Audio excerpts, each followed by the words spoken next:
everybody, I'm Bree the Plant Lady, and today we are getting a bunch of perennials put in the ground. Now, specifically here at the Pollinator Pocket Garden that was planted in August of last year, I just have a couple of holes, and you know, I like to have a full dense landscape, and I picked up these awesome plants this week from Carolina Native Nursery in Burnsville, North Carolina. And they have such an awesome selection. They do such a great job. And these are all varieties that I don't have in my collection. So I was really excited to add these. I'm very specifically excited to add the Indian pinks or the Spigelium marylandica. Been on the lookout for these. But I also got a New York ironweed, a Liatris microcephala, which is a species I don't have, a Penstemon Husker's Red. What else did I get? Heliopsis Bleeding Hearts. So that's a really great bloomer all summer long. And I've got, oh yes, Scutellaria incana. I love Scutellaria. This is kind of related to salvia, and it just is a really knockout plant.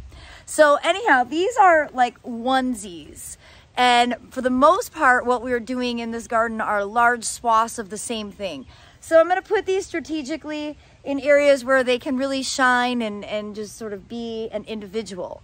Now, contrary to that, we are starting to get the herbaceous ground plane filled up in the big shrub borders that we planted back in January. So let me show you what Emily and Aiden are going to be up to today.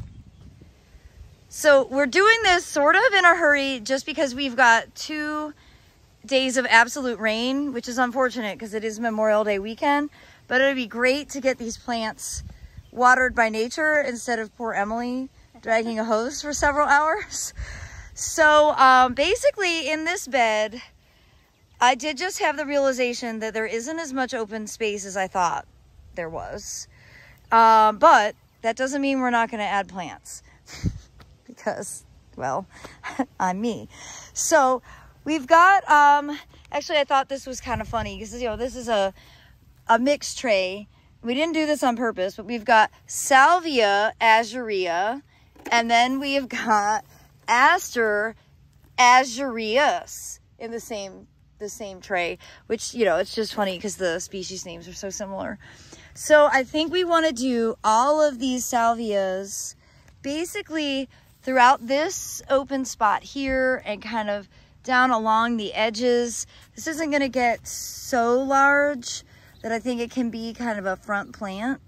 And we're going to walk around and see where we can put this aster, because this probably isn't the right plant for right here.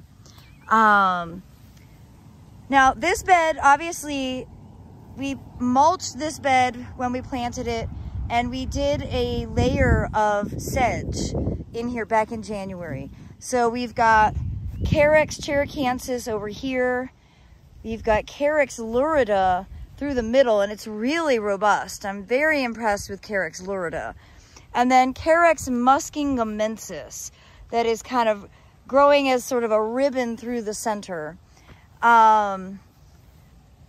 not going to add more Carex to this bed, because I really like to have more flowering, colorful stuff. But we have to wait before we can do any of this section that we seeded with the poppies, because we're waiting for the poppies to ripen to collect the seed from.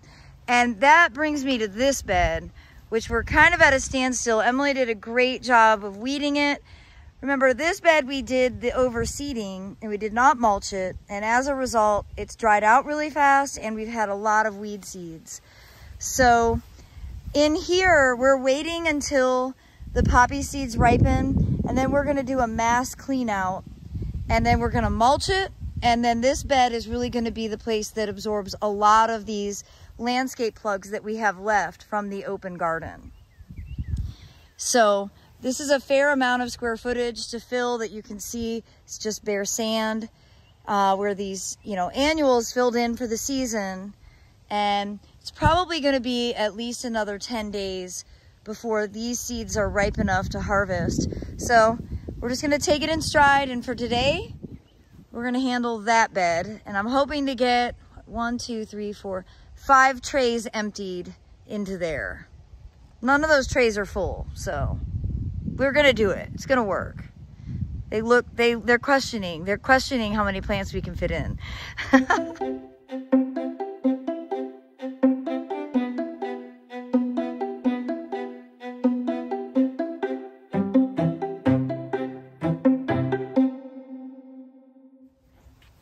Well, everybody, I am pleased to tell you that we did find room in this bed, didn't we?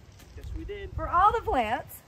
And now they are adding a little bit of mulch just to make the bed look neat and tidy and finished. And I really think it's a transformation. We had a lot of seed grown stuff, things like violas. We still have quite a few California poppies in here. We pulled all the grains that had self-sown. And now I think that it's really looking great for the summertime. So I hope that you too will be inspired to go out and do a little plant shopping at Carolina Native. They have a great selection, and create a native perennial border that will help support pollinators that visit your garden. Thanks so much for watching, everybody.